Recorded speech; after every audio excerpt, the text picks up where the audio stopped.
नमस्कार, आप देख रहे हैं आप अभी तक और मैं हूं आपके साथ अनिकेत राज। इस वक्त मैं मौजूद हूं उत्तर प्रदेश के लखनऊ में। अभी जहां मौजूद हूं ये है प्रदेश कार्यालय। हमारे साथ खास मेहमान मौजूद हैं उत्तर प्रदेश के प्रवक्ता डॉक्टर समीर सिंह।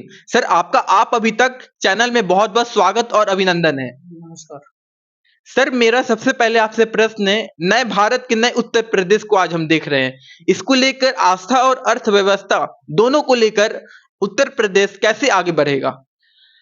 देखिए, आस्था और अर्थव्यवस्था दोनों 2014 में इस देश के प्रधानमंत्री आदरणीय नरेंद्र मोदी जी के नेतृत्व में निरंतर बढ़ रहा है और देश निरंतर विकास कर रहा है और आर्थिक स्थिति आदरणीय नरेंद्र मोदी जी के नेतृत्व में तेजी से मजबूत हुआ। उत्तर प्रदेश को लेंगे तो उत्तर प्रदेश 2017 में भारतीय जनता पार्टी की सरकार बनी और माननीय योगी आदित्यनाथ जी मुख्यमंत्री बने। तब से लेके आज तक उत्तर प्रदेश की अर्थव्यवस्था में व्यापक परिवर्तन आया है। हम आज कानून व्यवस्था हो, अर्थव्यवस्था हो, विकास हो, इंफ्रास्ट्रक्चर हो, रोजगार हो, इस पर उत्तर प्रदेश की सरकार ने काम किया है और आज उत्तर प्रदेश इन सब मामलों में देश की अर्थव्यवस्था में उत्तर प्रदेश का एक महत्वपूर्ण योगदान है। सर विपक्षी पार्टी कह रही है, जो सपा के अखिलेश यादव राष्ट्रीय अध्यक्ष हैं, वो कह रहे हैं कि उत्तर प्रदेश में तो कोई विकास नहीं हुई है और गरीब लोगों को कोई रोजगार वगैरह नहीं मिली है, जिससे गरीब लोग उत्तर प्रदेश से अन्य राज्य में जाकर नौकरी कर रहे हैं। देखिए, अखिलेश यादव जी हमेशा झूठ बोलते हैं और उत्तर प्रदेश का अपमान करते हैं। अखिलेश यादव की सरकार 2012 से 2017 रही। 5 सालों के अंदर उत्तर प्रदेश की क्या दशा थी, ये उत्तर प्रदेश जानता है। उत्तर प्रदेश की जनता जानती है। वो किसानों के शुगर मिल बेच रहे थे, वो गुंडों को प्रोत्साहित कर रहे थे, अपराध चरम पे था, महिला अपराध चरम पे था। उत्तर प्रदेश जंगल राज हो गया था, उत्तर प्रदेश दंगों का प्रदेश हो गया था और अयोध्या में राम मंदिर पर हमला करने वाले आतंकवादियों का उन्होंने मुकदमा वापस लेने का काम किया था। वो गुंडों और माफियाओं को पल्लवित और पोषित कर रहे थे। उत्तर प्रदेश में भ्रष्टाचार चरम पे था। देश के अंदर जब कोरोना का महामारी आया तो अखिलेश यादव ने देश के वैज्ञानिकों का भी अपमान किया। अखिलेश यादव ने कोरोना की वैक्सीन को भारतीय जनता पार्टी की वैक्सीन बताया और देश के वैज्ञानिकों का अपमान किया, लोगों को भ्रमित किया। अखिलेश यादव रोज झूठ बोलते। उनकी सरकार में मुस्लिम बेटी उनकी बेटी थी, बाकी बेटियां किसकी बेटी थी? उनकी सरकार की योजनाएं एक धर्म विशेष के लोगों के लिए बनाई जाती थी। न लोगों को बिजली मिल रही थी, न लोगों को राशन मिल रहा था, न लोगों को दवाई मिल रही थी, न लोगों को पढ़ाई मिल रही थी, न लोगों को रोजगार मिल रहा था। और आज भी अखिलेश यादव नफरत की बात करते हैं और नफरत फैलाने का काम कर रहे हैं। सर अखिलेश यादव कह रहे हैं कि 2024 लोकसभा चुनाव की बिगुल अब बज चुकी है। पहले चरण में मतदान हो चुके हैं और अब दूसरे चरण में होने वाली है कुछ दिन में। तो इसको लेकर वो कह रहे हैं कि इस बार देश में प्रधानमंत्री नरेंद्र मोदी जी को हटाया जाए, राहुल गांधी जी को बनाया जाए। ऐसा क्यों? देखिए, अखिलेश यादव, मैंने पहले भी कहा, झूठ बोलते हैं। अखिलेश यादव की जो पार्टी है समाजवादी पार्टी, उसके बारे में आप देखेंगे पिछले दिनों फर्स्ट पेज का चुनाव खत्म हुआ, टिकटों का जिस प्रकार से बंटवारा हुआ उनके यहाँ जातिवाद भी पार्टी के अंदर परिवार में जातिवाद है। सिर्फ परिवार के यादवों को लड़ा रहे हैं। वो यादव की बात करते हैं, यादवों के भी साथ नहीं है और हमेशा उनकी पार्टी कहीं न कहीं संघर्षों में रही है। उन्होंने अपने पिता को निकाल के अपनी पार्टी पर कब्जा किया, अपने चाचा को पार्टी से निकाला। अखिलेश यादव कन्नौज से चुनाव नहीं लड़ रहे हैं, दूरी बना लिए। शिवपाल यादव को उन्होंने टिकट दिया, शिवपाल यादव ने रिफ्यूज कर दिया और अपने बेटे आदित्य यादव को वहां से चुनाव लड़ा। कहीं न कहीं अखिलेश यादव को सच्चाई पता है। अखिलेश यादव 2014 हारे, 2017 हारे, 2019 हारे, बसपा से गठबंधन के बाद 2022 की विधानसभा हारे और 2024 की लोकसभा वो बुरी तरह पराजित होंगे, इस बात का एहसास उनको है। इसी नाते उन्होंने लोकसभा चुनाव लड़ने से दूरी बनाई। उनके चाचा शिवपाल यादव ने दूरी बनाई और अपनी पत्नी को मैनपुरी से इस नाते लड़ा रहे हैं कि किसी तरह से हम मैनपुरी सीट से अपनी जीत सुनिश्चित कर सकें। उत्तर प्रदेश में 80 सीट है लोकसभा चुनाव को लेकर और इस बार प्रधानमंत्री जी का लक्ष्य है 2024 नहीं 2047। वो कई सारे जनसभा में कह रहे हैं मेरे लिए जो लक्ष्य है 2047 है। नहीं, निश्चित रूप से देखिए माननीय प्रधानमंत्री जी ने जो विज़न दिया है वो 2047 का दिया है और उत्तर प्रदेश के अंदर 80 की सीटें 80 की 80 जीतने की बात हम कर रहे हैं। उन्होंने 400 के पार का लक्ष्य दिया है एनडीए को। हमें मानते हैं कि माननीय प्रधानमंत्री ने जो कहा है वो किया है। योगी आदित्यनाथ जी के नेतृत्व में क्या विकास हुई है उत्तर प्रदेश में? कई सारे विपक्ष वाले कह रहे हैं कि गरीब के घरों में जो बुलडोजर चलाया जा रहा है, ये इसके जिम्मेदार मुख्यमंत्री योगी आदित्यनाथ जी हैं।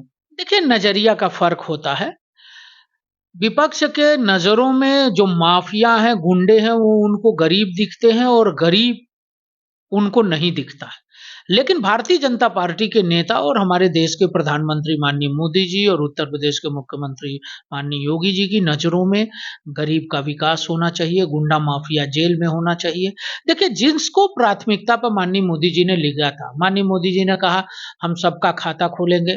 बैंकों के अंदर उन्होंने जनधन खाता खुलवाया, घरों से धुएँ को बाहर करेंगे, उन्होंने उज्ज्वला गैस के माध्यम से गरीबों को रसोई गैस दिया, उन्होंने किसान पेंशन दिया, उन्होंने उत्तर प्रदेश समेत देश के कई खाद कारखाने यूपीए सरकार में बंद हो गए थे।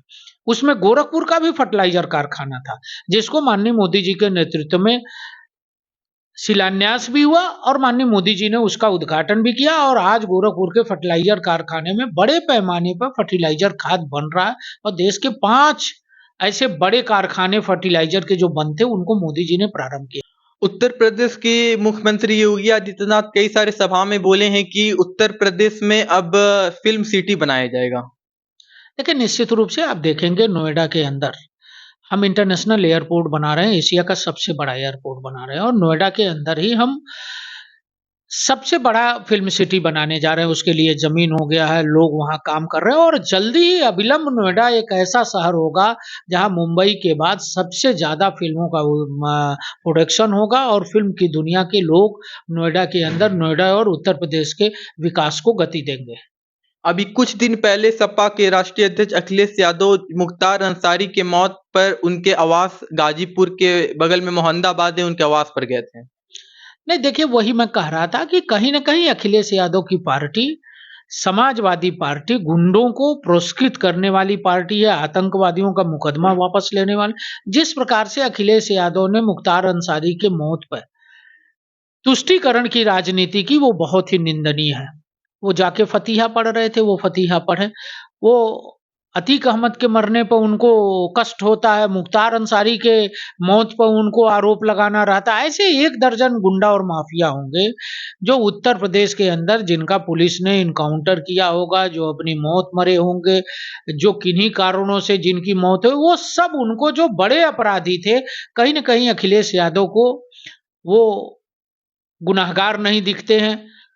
जिस व्यक्ति को न्यायालय ने सजा दी हो, 5-5 मुकदमों में 5-5 बार आजीवन कारावास को जिसको सजा हुई हो, अभी आगे भी 10 मुकदमे हैं, अगर उसकी सुनवाई होगी, उसमें फैसला आएगा, तो हमें लगता है कि उनको 5 जन्म की सजा मिलेगी।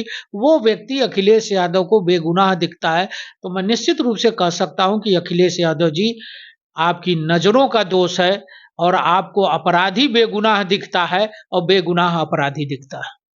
जनता कह रही है कि उत्तर प्रदेश में जो माफिया राज थी और जैसे कि बहन बेटियां रात में निकलती थी, निकलने से पहले डरती थी, अब गुंडा राज उत्तर प्रदेश में खत्म हो चुकी है। नहीं, नहीं, निश्चित रूप से उत्तर प्रदेश के अंदर आज ज़ीरो टॉलरेंस है अपराध पे।